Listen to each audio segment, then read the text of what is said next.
I am so excited about today's guest, Natalie Jill. I've known her for years, and it's about time that she came on the show, and what a perfect time for her to come on the show and be a part of this series, because Natalie Jill truly is a female on freaking fire, guys. She is truly changing conversations around age, potential, and possibility for women all over the world. She's a best-selling author, speaker, top 50 podcast host, high performance coach, fat loss expert, top-rated health and fitness influencer, and a mastered licensed sports nutritionist. Natalie Jill helps women turn their visions into a reality. And she does this by helping women uncover what is holding them back from their results and guiding them to uncover and then master their true passion and callings for a life that thrives. Natalie has created a globally recognized brand with well over 2.5 million social media followers worldwide and 2 best-selling books. And she is about to pour into you in this episode. So get ready, get out your notebooks, get out your pens, because you're gonna wanna take some notes on this. She is laying it down today for you, and I know you're gonna get so much value from this episode. So without further ado, let's dive right into it. Natalie, I am so excited to have you on the podcast and in this series. And before we really dive in, I just want to share with you why I believe that you really are a shining example of what it means to be a female on fire, and why I chose you for this series. And that's because yes, you've built a success, you've built a business. B, you've really owned your feminine sexuality and you're so confident in your body. And 3, you have an awesome, amazing, very supportive king in your life, who I also know, Brooks. And on top of all of that, you're in transformation. Like, you've been on this transformational journey, and I was blessed enough to witness a part of it.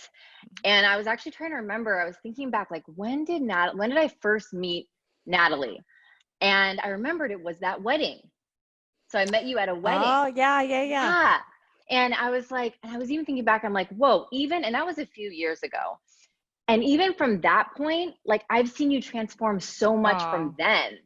And it's like, and I realized it's who you are. It's the path you're on. And every day you're evolving more and more and more, because, we're the same in that we know that transformation is a lifestyle. It's what we choose every day. It never stops.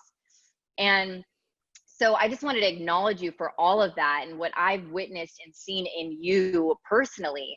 And I also want to kick off these episodes with the same question for every woman who comes on.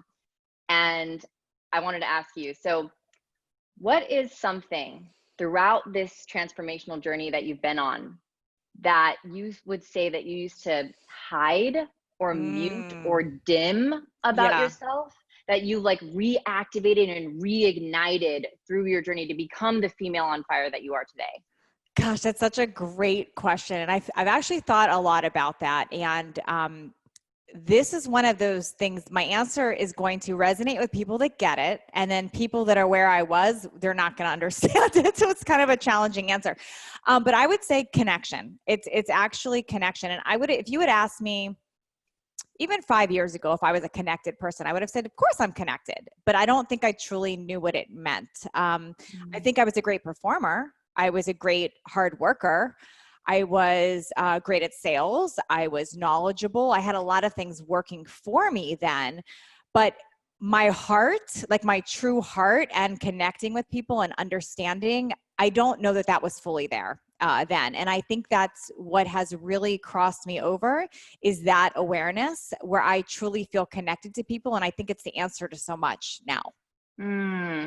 So when you think of it, what's like the feeling for you, or what, because I actually relate to that, believe it or not, quite a bit. I felt I was very disconnected for a very long time. And it's actually part of my personality pattern. I've been learning like gene keys and all these things about me. And so I'm similar to you in that way. And so I'm curious for you, like, what had you realize that you were disconnected, and like, what's that feeling difference, that feeling change? Yeah. So if you had asked me 5 years ago, I would have said that I had everything together. I was a hard worker. I was successful, and that other people just didn't understand, or they weren't as hardworking as me, or they were in the way of my vision. So in fact, me and my husband, who I've been with for 10 years now, he's my second husband. 5 years ago, I would have said he's in the way of my vision. And he would have said, Natalie works too much. She's always working. And I would have said, you're just in the way of my vision.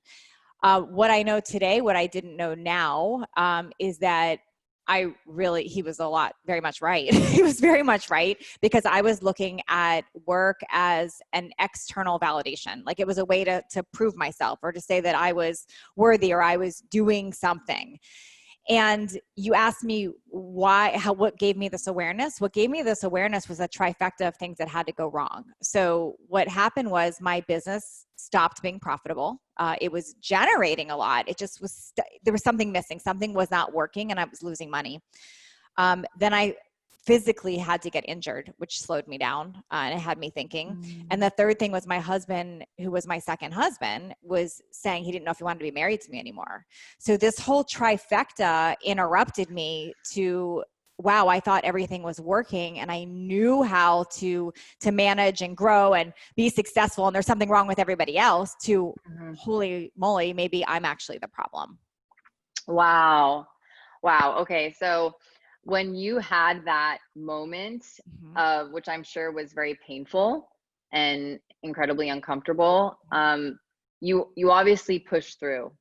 You pushed through, and you got to the other side of that. Because I know, because we all know, because we see it now. So what was that? What created that? What was the breakthrough where you got to the other side of all of that? Yeah. Well, for one, I had to stop finding people to validate what my beliefs. So for instance, I used to think I was an introvert. I would say I'm a social introvert, meaning like I wanted to be with a lot of people if I had an agenda. So like I could go speak on stage, I could go to a networking thing if I had an agenda. But otherwise I was like, I hate small talk. I don't like being around people. I even at one point was like, I don't like people. Like that's what I was believing. I know now I am absolutely not an introvert. I didn't know what I didn't know. And I actually love connection and conversation and talking to people and being around people. But when you're hiding something, or you're not being your authentic true self, it does feel uncomfortable, and you do think you're an introvert.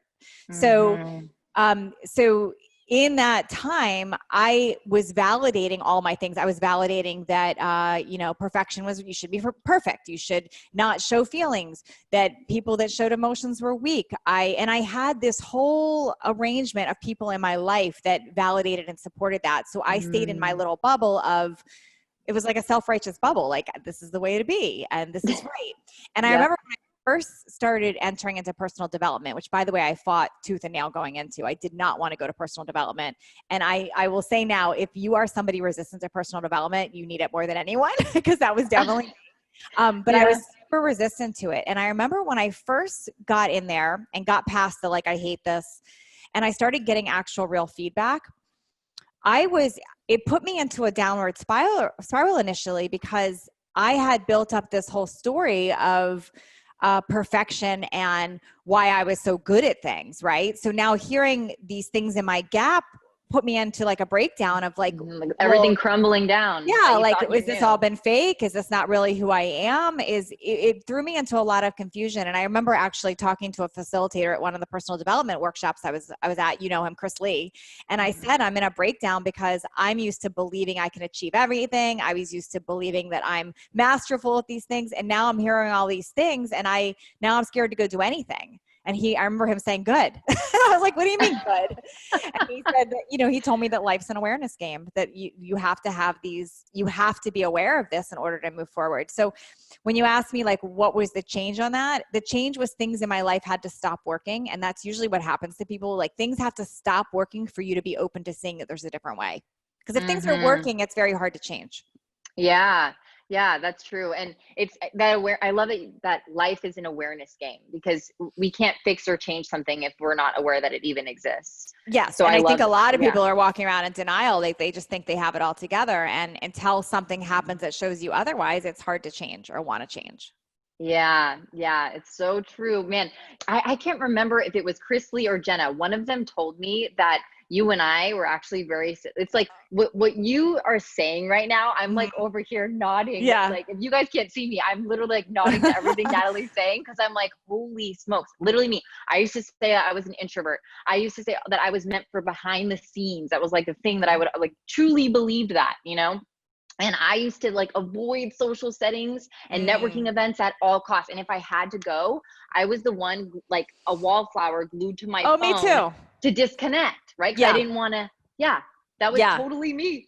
But I believed I was an introvert. Now, where we were different is I didn't have a problem being my own brand and being out there. But if you think about that, that's not connection, because that was very one way. Like, you're preparing your speech, you're preparing your talk, you're on video, you're behind a computer. It's a very different.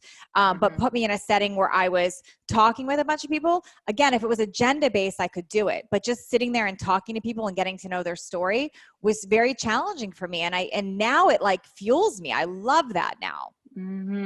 Wow. I love that. Okay. So I'm curious, and I feel like this all aligns super well. I've heard you say before, and I would love for you to kind of break this down for the listeners. And it's so aligned because we were talking about the stories we make up and like all these, like this bubble that we create around ourselves with all of these stories. So talk about killing fat. Yeah. Because Yeah, I love that. I love this so much, and I want you to break it down because, ladies, it's not what you think. Mm-hmm. So, Natalie, take it away. Yeah. Yeah. So I kill fat for a living. It's really, truly what I do. And that's not just the fat on our bodies. Although, look, I have 19 programs that can help you with killing the fat on your bodies. But the type of fat I'm talking about is called false assumed truths, F.A.T, false assumed truths. And these are those beliefs that are in our way that are stopping us from achieving greatness. And this is in any area of your life. So, for instance, a false assumed truth is I was diagnosed with this, therefore that. Or I never seem to make enough money, or I never am able to charge what I'm worth, or I seem to not ever attract honest men. Yeah, I always date the wrong guy. Yes, I always date the wrong guy. I'm meant to be broke. Those are all false assumed truths. And what happens is we have an actual like 60,000 thoughts a day that we think in our minds that come up that are not typically very nice or enthusiastic or encouraging for us. And these false assumed truths play loops in our brain, and we end up not achieving or breaking through because these are real beliefs. So when it came to fat loss, what made my fat loss program so successful with women and still today helps so many people is that's the type of fat we killed first. Because if you came to me believing that something's genetically wrong with you, or this diagnosis did this for you, or whatever, your doctor said this, you're going to be stuck there. And until we can break through that and look at possibility, nothing is going to change. So my first role with people is breaking false assumed truths. Even in my coaching business, I've helped so many people bust through their money limitations where they're building their brand online. We had to first break through these false assumed truths, because what happens is people come thinking that they're somehow broken, or they just don't have the right copywriter, or they don't have the right ads person, or whatever it is. But truly what it is these false assumed truths that we've got to break through first before they become what I call self-imposed stops and literally stop us. Self-imposed stops. Okay. So because I want to know more about that before we dive into that. So I just want to say personally that false assumed truths in terms of, let's just start with, body.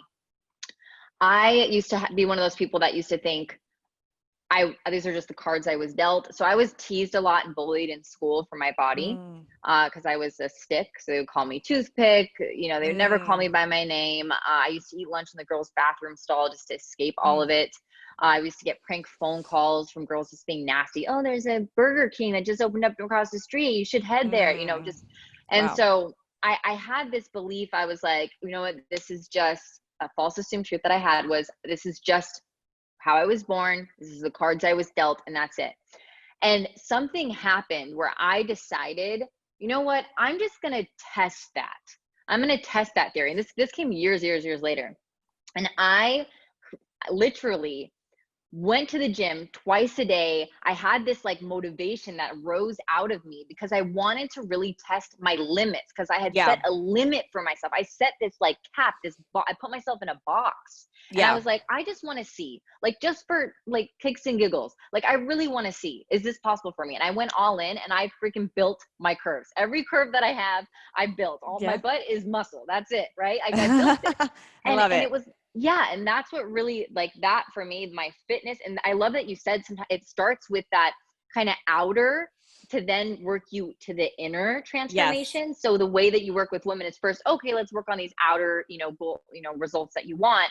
And then, whoa, let's see what else is inside. Let's see what else is in there and sabotaging you, right? So it's actually a little bit of the opposite. So what happens is and this is from a sales and marketing place, but it's truly how I live and serve people. You've got to give people what they want. I mean, sorry, you have to sell them or bring them in for what they want, but give them what they need. So yes, people will come to me like, I want abs, or I want this, or I want that. But what they need is not the diet or the nutrition. Or the fitness. I'm going to give them that. Absolutely. But if you ask anyone that's had a transformation with my programs, and I've had hundreds of thousands of transformations at this point, they will all tell you it was that mindset piece that shifted for them. It was that recognizing these false assumed truths, getting super laser clear on their vision, getting really crystal clear on what's holding them back, and then what I call driving core motivator. Those are those things that changed everything. It was not, yes, my diet and workouts are amazing, but that's not what did it. It was this first. Yeah, I totally see that. So then what is the second piece? You said self-imposed. So self-imposed stop. So a false assumed truth is this belief we've been told. So just to give you an example, I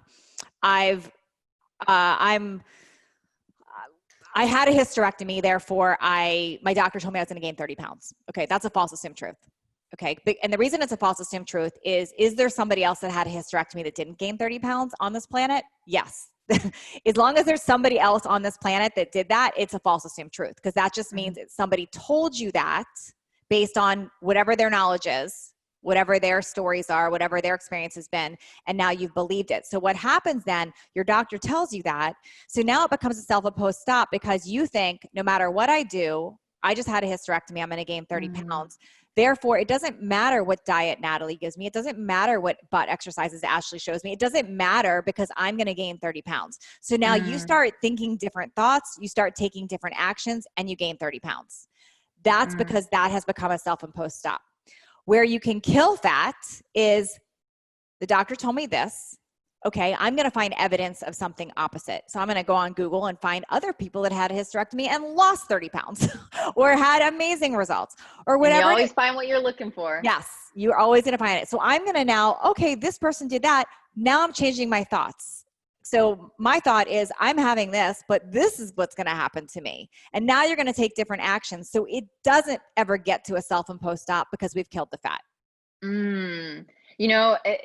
It's so funny, because I just want to bring in another, like, a totally different realm.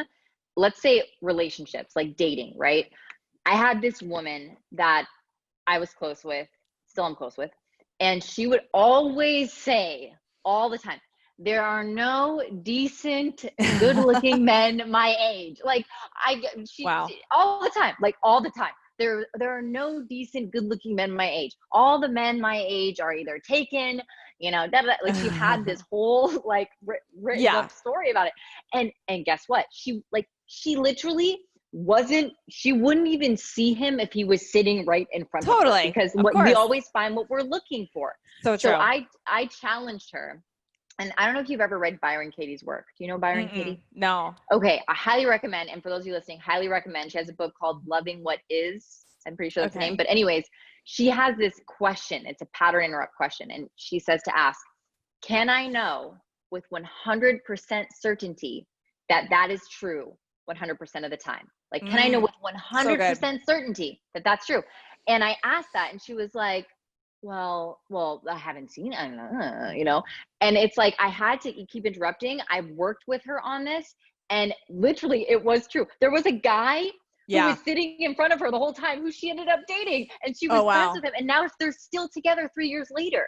So it's like, we have to interrupt that crap in order to open our eyes to see what is actually possible for us. So true. So true. And it's interesting because this formula that I've used for fat loss is the same. It's literally the same formula I use with my business coaching clients because there's no difference. I believe that any goal that we have, this is what's in our gap. This is what is in our way. It's these beliefs that we've been telling ourselves around this. Mm-hmm. Yeah. So, okay. I also have another question, and this might work, weave well into it, or this might be totally different, but I'm curious for you, and I have a feeling I know what you're going to answer, but I'm just going to let go and see what you say. What is something that you feel that you really gotten to let go of, let go of and release in order for you to be where you're at and who you are today? Gosh, that's a big question because I feel like so much has changed. Instead of what I've released, I'll tell you what I've stepped into because that's really more, it's what I was hiding before. My rule right now is when in doubt, tell the truth. Now, I wasn't a liar before, but I didn't always tell the truth, meaning I didn't always tell what was coming in through my mind or what I wanted to share. I always was trying to carve the perfect message or say it the way I think somebody would approve. But when I just tell the truth, like literally tell the truth, like I had this struggle or this is what happened, that's what truly resonates with people. So I guess what I gave up was that perfectionism because I used to think I had to craft the perfect whatever, like the perfect picture, the perfect message. I don't do that anymore. And I'll tell you, that's come up a number of ways this year. I've had in this last year 3 major injuries, which is crazy. I'm 49 years old. I've never had injuries in my life. And I had 3 major injuries in a year. And I questioned everything about myself. Like, I'm this fitness and nutrition expert. Like, how am I getting injured? Like I just wrote a book called Aging in Reverse and I'm getting injured. And I'll tell you, with each injury, my initial instinct was to not share it. I have enough content to put out there. No one has to know. Like, that's what I mean. That's the perfect being fake. But when in doubt, tell the truth, just sharing and telling it from a place of power. Like, this is what happened. This is what's coming up for me. This is what I'm learning. That's telling the truth. So what I had to give up was this idea of perfection, and it doesn't go away. It comes up heavy in my voice, in my head all the time, but I have to remember when in doubt, tell the truth.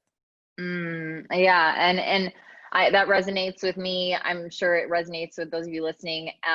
I would say people pleasing for me, it was a big, I mean, I remember just feeling like a fraud and a fake. And that when I went through the transformational journey that we both went through, that was the feedback I got, of course, that I was fake. And it's because it's true. I wasn't comfortable with, I didn't share my truth. I didn't own my truth. I resisted, actually. I resisted and shamed my truth and shoved it away. Yeah. And I did that because I wanted to be, quote unquote, accepted. Yes. When, how crazy is it that what was the reality? I was consistently getting rejected. Yeah. I didn't even accept myself. So of course that was my inner result was also my outer result. Yeah. I wasn't, it was like this self fulfilling prophecy that I was creating. And I love that I've heard you talk about judgment, and the fear of judgment, fear of what people will think. I know probably everyone listening right now struggles through that. What is it like? What do you either do or say to yourself in those moments when that voice does pop up and you don't do something or say something because you're scared of what someone else will think about it? Sure. It's funny about judgment because we've become such a virtual community and world, like, especially with COVID and everything. Like, everything is virtual right now. Now my business has been virtual for years, but like this whole virtual thing is actually where the people pleasing and judgment comes up more. So, because I feel like in real life, that doesn't come up for people as much. It might sometimes at the PTA meeting or whatever, but it's not like an in your face thing. On social media, there's a lot of it, and in the virtual world. So when it comes to social media and the virtual world, I always think before even scrolling, like, what's my intention? And before posting, I always think, what is my intention? And if I go back to what is my intention, I get super clear on who I'm trying to help, what I'm trying to serve, and that makes a difference. Now, if you ask yourself, what's my intention? And it's like, I want to show this picture of how amazing I look. Okay, well, of course you're going to get judgment and it's going to feel personal. But if your intention is, I'm going to show somebody that's struggling out there right now that I was where they were, and this is going to help get them out of that slump, then you're not as worried about judgment because you're actually coming from a place of service and helping, and you're having a lot of intention around it. So how I get over that is I think through my intention. Now, a lot of times I check myself because my intention is wrong. A lot of times we feel bullied into posting something, like especially with so much going on in the world right now. Yeah, like totally. people feel like, oh, I have to post about this or I'm going to get judged. Okay, Mhm. that's not the right intention. Mhm. That's not the right intention, because of course you're then going to get attacked or take it personal. So if you just ask yourself that question, it really changes a lot of that. It's so true, because if we're grounded in our intention, then we won't be swayed.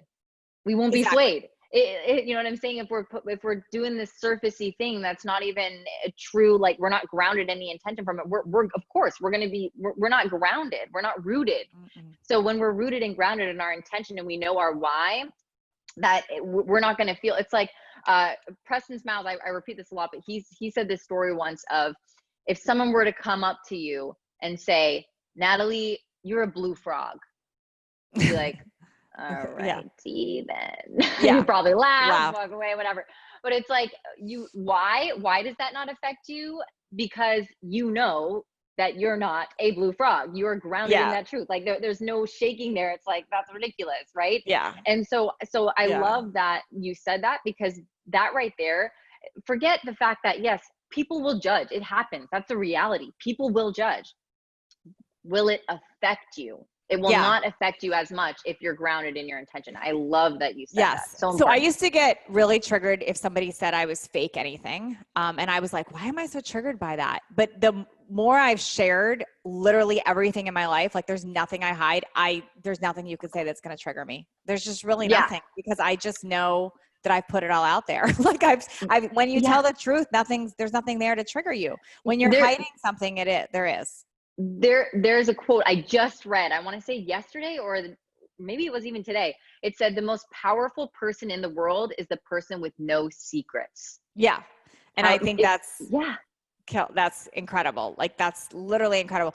What I find, it's funny, I'll never forget. I used to get really triggered years ago about when I first started my fitness business, and one of the gifts that I genetically have is abs. I've always had. That's like my fitness Girl, I gift. see it. I know. So I am very blessed with that, and I do work to have them come out, and obviously, and all those things. But I used to get super triggered by people saying that's Photoshop, and I was like, why am I so triggered by that? And then what I realized was not that it's Photoshop and I'm hiding that, because it wasn't. What was triggering me is people couldn't relate to it. So when I switched it to, let me show you what my skin looks like after having a baby and like smushing my skin together, and let me show you my actual struggles, or let me show you why the abs look good in this light but not in this light. When I started making it more relatable and obtainable, that went away. So sometimes when we're getting a trigger about a comment about something, we need to dig into why it's triggering us, and then ask ourselves, is our intention in the right place, and is this relatable? And I'll take that the same way with what I do, coaching with business and sales and branding and things like that. I would get triggered if somebody would say like, stay in your lane, your fitness, or whatever it is. Okay, that's an example. But then I would ask myself, well, did I ever share my whole journey, like why that is my strength or that background, or how somebody else can learn this? So you have to put human in it and make things relatable, and then that stuff goes away. Yeah, and it's a beautiful balance between, because what I've also been on the other side of that, where maybe you can relate to this too, is where I almost tried to be too relatable, that I started to like dim myself in certain areas, because I didn't want to, come off as, like, I don't know, showing off or whatever. So I would actually kind of dim or dull. Yeah. I've done that with friendships also. I've done that, online. And so it's like, it's a beautiful dance. And again, it comes down to your actual divine intention, and it comes down to your actual truth.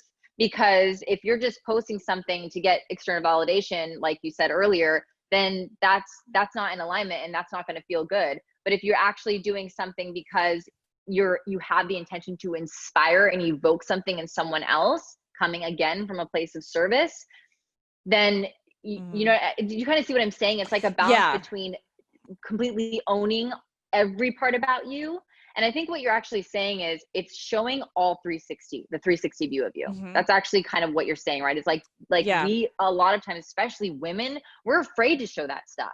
Yeah. Right. We're afraid to show like, that, oh, we see one little belly roll and we're like, oh, got to crop that out. Right. We get so like critical on ourselves. Totally. Like, that's just real. There's not one woman who doesn't like have that, Yes, but there is a fine line because there's some things that just aren't inspirational. Like I will speak greatly into like the body positive thing. I think there's inspirational and then there's just like, this is off-putting. So there's real and then there's like, no, we don't need to show that. So I think that people have to think like, is what I'm showing still, it's back to intention. Is this going to help somebody or is this just knocking other people? Or is this like, you see, it goes to intention. Yeah. Totally. No, I see that. I mean, it's powerful. And I think, and this is kind of going to something else and we're kind of nearing the end, but I really wanted to touch on it with you, is when we try to only post certain things to get a certain outcome, AKA validation, we're trying to control, a narrative. We're trying to control the way people perceive us. We're trying to control people's responses and reactions to us. And what we're doing because of that is we're actually cutting off ourselves. We're actually limiting ourselves. So Yes. I know you talk a lot about, control versus surrender. And I'd love to hear you talk on your experience with that and what surrender means to you, because I know that whole word can just be completely misconstrued.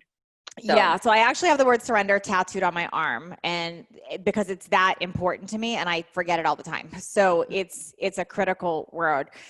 So I am definitely a control person. I'm a control freak. And I used to justify that, but the bottom line is you can't expand your life living that way. And we really can't control anything. It's an illusion. So being in that place of control hurts in every which direction. We can't control our bodies. I mean, we can't, I can't control that I got injured 3 times this year. We can't control aging. You can control some elements of it, but you fully can't control it. It's going to catch up with everybody. You can't control what's happening to the economy. You can't control what's happening with the virus right now. There's so much we can't control. And the more we stay in this place of, I want to control, I need to control, how do I control? The more unhappy we are and the less we're actually living. When we can live from a place of surrender, which means I'm responsible for showing up powerfully in this moment and being present. And I can't control anything else. This place of surrender, that's where the life actually happens. That's where everything actually is. So you just think of the levels of control that affect us. A lot of people are really struggling right now with quarantine and virus and everything else because of their control, not because they're actually going to get the virus and die. I mean, there's a chance of that, of course. It's a very low chance that that's going to happen to people, right? That statistically that you would actually get it and die. However, we have a big attachment and control to how our world should be, how my job was, how this was happening. And that fear and depression and anxiety is all coming from that. It's not coming from the actual virus. It's coming from your control around how life is supposed to be.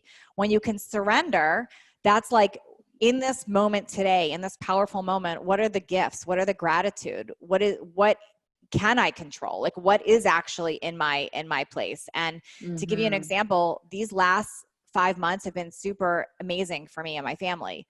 Not because we weren't affected from it. I had to cancel events, I had to refund people. There's a lot of stuff that I could have gone down this negative path. But the reason it's been amazing is I've gotten closer with my daughter. There's a lot more connection there. We're now homeschooling her, not distant learning, actually homeschooling her, which helps her thrive. We had time to really dig and get a great voice coach for her. I've appreciated nature every day. I've gone for longer walks. I've had more quality time with friends because restaurants and everything were closed. We had more intimate get-togethers. So there's a lot more that happened from surrendering and saying, I don't control what's happening around me, but how can I show up powerfully today? Oh, that's so huge. And I'm sure those of you listening, that hit home for many of you. I know I have a lot of controllers in my audience because I like attracts like, and I can definitely be a controller. I've been studying, personality types and archetypes, and I have a rigid personality pattern. And what that basically means Me too. is yes, yeah, I try to control everything. And so it's like things must be have an agenda, and it goes this way, and I have an agenda. And if something goes off agenda, it's like hell and haywire, you know, it sets me off, right? So that's where I really was, and I struggled so much. So I had every year I pick a word, and my one of my words one year, I think it might have been last year actually, was surrender. Yeah. And because I knew that right there, learning and practicing the art of surrender would open me up to infinite. I'm talking infinite possibilities, not just the ones I saw. Yeah. We don't know what we don't know. And that's the thing about control. And that's the thing about rigidity, is we're actually cutting ourselves off from the divine. We're actually cutting ourselves off from actually what is possible and meant for us, because we think we know it all, because we're self-righteous, and we think, okay, no, my way or the highway, that's it. And it freaking cuts us off. So it's so true. You know, it's funny. I started I'm working on a new business right now, in addition to what my current business is. And I noticed myself yesterday getting really worked up about a lot of components of it. Like I was worked up about some of the copy that's happening. I was worked up with some of the salespeople and how they're doing enrollment. I was worked up about all different aspects of it. And I had to dig, like, why am I getting this like stress and worked up? And I'm like, okay, it's because I'm looking at Slack. I'm looking at email. I'm trying to control all these bits and pieces. And I had this breakthrough of nobody told me to join the email conversation or be on the Slack channel for this or do all this. I inserted myself there. So I had to ask myself, like, look, who's my role model? Like Oprah. Is Oprah on Slack? Is she in email doing this? No, she's not. So why am I operating in this, creating this control and stress when I don't need to? Like, powerful. Like people that are way more successful than me are not in that thing. They're working from above, and they're letting that go. That's an example of surrender. So I have to remind myself still every day. This was yesterday. So I remind myself of this daily. Oh man, I hear that. I hear that so much. Okay. So what I wanted to say, you guys listening, there is one thing that we can control.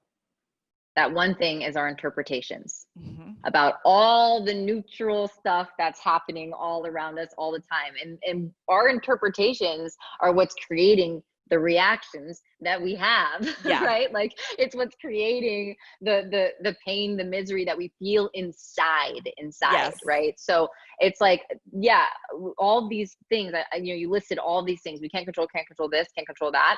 We can control our interpretations. Yes. And when you begin to master that, and again, I always say there's no such thing as transformed. There's no such thing as a complete master, because we're always mastering. It's new levels, new devils. It's the journey we're on. But as you start mastering the way you choose to interpret things, like you were talking about your injuries, right? I know I saw what happened. I was like, girl, she's a resilient woman, because you were still showing up. Friends are like, let's wrap you in bubble. Like, oh yeah. So it's like, but easily, someone in that position easily could have the interpretation that would set them in a downward rabbit hole spiral. For sure. And that's the one thing to just know, you guys, is you have that ability. And yes, it takes practice. It's not something like it's a muscle that we flex, like our interpretation muscle, Yeah, absolutely. Yeah. Oh my gosh. This was such a good conversation. I had a really great feeling about this episode with you, Natalie. Thank you. I really do. I love you. I support you. And I love seeing you out there creating change and transformation in the lives of so many people and women. So I just want to say thank you for coming on the show today, for sharing your beautiful heart, for sharing vulnerably like what you've been through and what you've been on your mastery journey with. It's beautiful to really see, and I'm sure people are connecting with you as you speak. I mean, I'm really in awe of you, and I really appreciate you coming on. Thank you so much. Thanks for having me. Yeah, thank you. And thank you to everyone listening. Go follow Natalie. She's at Natalie Jill Fit. She posts a ton of inspirational, raw, real stuff. Go check her out, and I'll put all the links in the show notes. Have an amazing day.